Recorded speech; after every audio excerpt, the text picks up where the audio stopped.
لك سر عند الله بينك أنت وبين الله. Teman-teman pernah lihat gak sih di Al-Quran kok ada ayat yang hukumnya tuh kayak berubah? Tapi ini bukan kontradiksi kok. Di ulumul Quran kita belajar satu konsep penting yaitu nasikh dan mansuh. Emangnya apa sih nasikh dan mansuh itu? Oke, di video ini aku akan jelasin secara singkat tapi tetap ilmiah. Jadi gini, nasi itu adalah ayat atau dalil yang datang belakangan dan menghapus hukum sebelumnya. Nah, hukum yang dihapus atau ayat yang dihapus itu namanya mansuh. Baik, sekarang kita masuk ke jenis-jenis nasih dan mansuh. Nasih dan mansuh itu terbagi menjadi 4 jenis. Jenis yang pertama adalah Al-Quran menasakh Al-Quran. Contohnya seperti ayat tentang masa idah.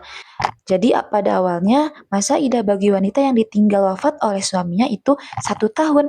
Lalu turunlah ayat baru yang menggantikannya menjadi 4 bulan 10 hari.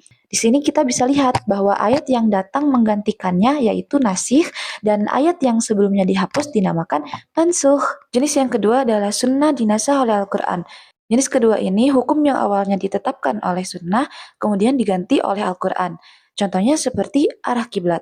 Awalnya umat muslim sholat menghadap Baitul Maqdis. Lalu turunlah surah Al-Baqarah ayat 144 yang memerintahkan sholat menghadap Ka'bah. Maka itu berarti sunnah sebelumnya telah dinasah oleh Al-Quran. Jenis yang ketiga yaitu sunnah dinasah dengan sunnah. Perubahan hukum ini yaitu sama-sama dari sunnah.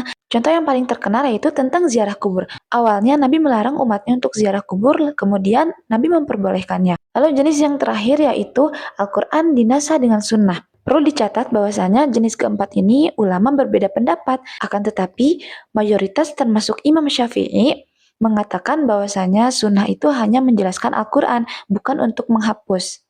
Sekarang kita masuk ke pembahasan bentuk-bentuk nasih dan mansuh. Jadi bentuk nasih dan mansuh itu diantaranya yang pertama, menasakh hukum tanpa menghapus bacaan. Contohnya ada pada ayat masa idah tadi. Hukumnya telah diganti oleh ayat yang lain akan tetapi bacaannya belum dihapus. Bentuk yang kedua adalah menasakh hukum dan ayat secara bersamaan atau sekaligus. Artinya ayatnya sudah tidak ada dalam mushaf, begitupun hukumnya juga sudah tidak berlaku. Bentuk yang ketiga yaitu menasakh bacaan tanpa menghapus hukum. Jadi bacaannya sudah dihapus akan tetapi hukumnya tetap berlaku secara sunnah. Contohnya tentang rajam. Contoh paling jelas dan paling umum dari semua ini adalah larangan khamar.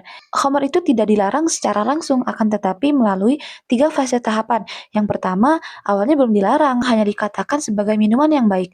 Lalu kedua diarahkan secara moral, lalu yang terakhir barulah ditegaskan bahwasanya khamar itu haram secara syariat. Kalau kita perhatikan, semua jenis dan bentuk nasih dan mansuh ini memiliki satu benang merah, yaitu menunjukkan bahwasanya syariat Islam diturunkan secara bertahap dan juga bijaksana.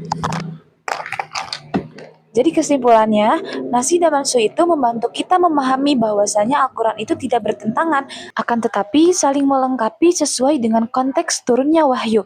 Kita juga dapat mengetahui kapan, bagaimana, dan dalam konteks apa Al-Quran itu diturunkan. Sekian penjelasan nasih dan mansuh dari aku. Kalau ada yang perlu ditanyakan atau perlu didiskusikan, silahkan komentar di bawah. Bye-bye. وأجتاز السماء جلالا